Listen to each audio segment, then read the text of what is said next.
Hey everyone, welcome back to Corporate Decoder, the place where we try to make sense of the corporate world, one filing at a time. So, Cooper Standard Holdings Inc. is back with a current report, and it seems like they're giving us a peek at their financial results and operations. Let's dive in and see what is happening under the hood. Before we get started, if you love getting straightforward breakdowns of these complex documents, make sure you are subscribed. And for more real-time insights and discussions, join our Discord community. The link is in the description below. Alright, so Cooper Standard Holdings Inc. is filing this report and it is dated the 12th of February 2026. This is what they call a Form 8K, which is basically a way for companies to announce major events that shareholders should know about. Think of it as an urgent company announcement. The earliest event reported here is the 12th of February 2026. This is the day they issued a press release about their financial results for the fourth quarter and the full year of 2025. They're also planning a conference call to discuss these numbers, which is pretty standard. Now, they also mention their common stock and preferred stock. This is just their way of categorizing their different types of ownership shares. It is like saying they have different kinds of equity in the company. This section lists some of the securities that are registered on major exchanges. They're registered on the New York Stock Exchange, which is a big deal. This means their stock is available for trading publicly. The fact that their common stock has a par value of just a tiny fraction of a cent, $0.001, is also pretty common for publicly traded companies. It is more of a legal accounting thing than something that reflects the actual market value. They also have preferred stock purchase rights registered on the NYSE. These are often part of what is called a poison pill plan, designed to protect a company from hostile takeovers by making it more expensive for an acquiring company to buy up all the shares. Cooper Standard Holdings Inc. is not checking the box for being an emerging growth company. This means they are not using certain benefits that newer, smaller companies get to ease their reporting burdens. They're established enough to follow the full reporting rules. This is where we get to the juicy part, the results of operations and financial condition.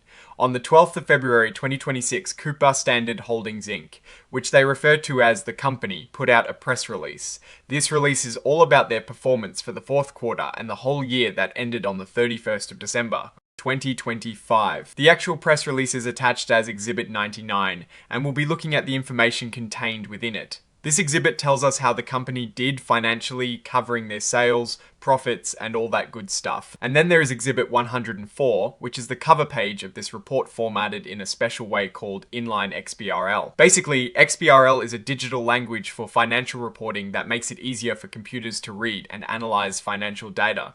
So that is kind of the behind the scenes tech stuff. Here we see the signature section. This is where someone authorized by the company signs off on the report. In this case, it is Marion Peterson Cannery, who holds a pretty important role as Senior Vice President, Chief Legal Officer, and Secretary. Her signing this indicates that the company is officially submitting this report to the SEC. The date of the signature is the 13th of February 2026, just one day after the press release was issued. This makes sense as they would want to get this official filing out quickly after announcing their results. Now, let's talk about what this really means. This filing is essentially Cooper Standard Holdings Inc., telling the world how they performed financially in late 2025. We don't have the actual numbers from the press release directly in this document as it is just referencing it as an exhibit. However, the key takeaway from this Form 8K is that the company is reporting its financial results. Typically, these reports will include details on revenue, profit, earnings per share, and other critical financial metrics. You'd also usually find information about their debt, their cash flow, and how they're managing their operations. What is important to understand is that these results are a snapshot of the company's health at a specific time.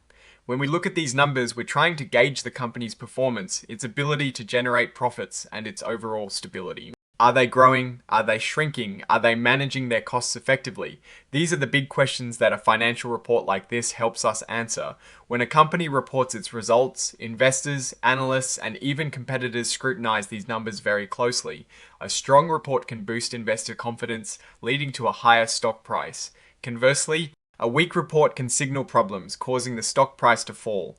For Cooper Standard, this means they're sharing their performance with the public, allowing everyone to assess how the company is doing in the competitive automotive supplier market. Considering the automotive industry is constantly evolving with new technologies like electric vehicles and autonomous driving, how a company like Cooper Standard is doing financially can tell us a lot about its ability to adapt and innovate.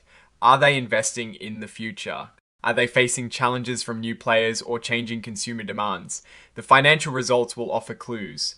Looking at this from a Warren Buffett perspective, we want to see consistent, predictable earnings, a strong balance sheet with manageable debt, and a business that has a durable competitive advantage. While this 8K doesn't give us those detailed numbers directly, it signals that a report containing them has been made public. We would want to dig into that Exhibit 99 to see if the company is generating solid profits, if their revenues are trending upwards, and if they are managing their expenses wisely. We'd also look at their debt levels. Too much debt can be a red flag, especially if profits are struggling to keep up. In conclusion, this Form 8K from Cooper Standard Holdings Inc.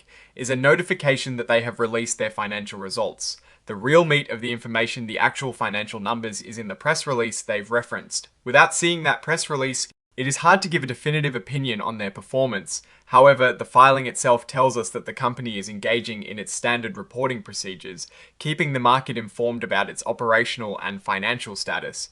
So, what is your take on companies issuing these kind of operational updates? Do you find them helpful in understanding a company's trajectory? Let me know your thoughts in the comments below. If you found this breakdown useful, please hit that like button, it really helps us out. And if you want more deep dives into corporate filings like this, be sure to subscribe. Don't forget to join our Discord community for more discussions, the link is in the description. Thanks for watching, and I'll see you in the next one.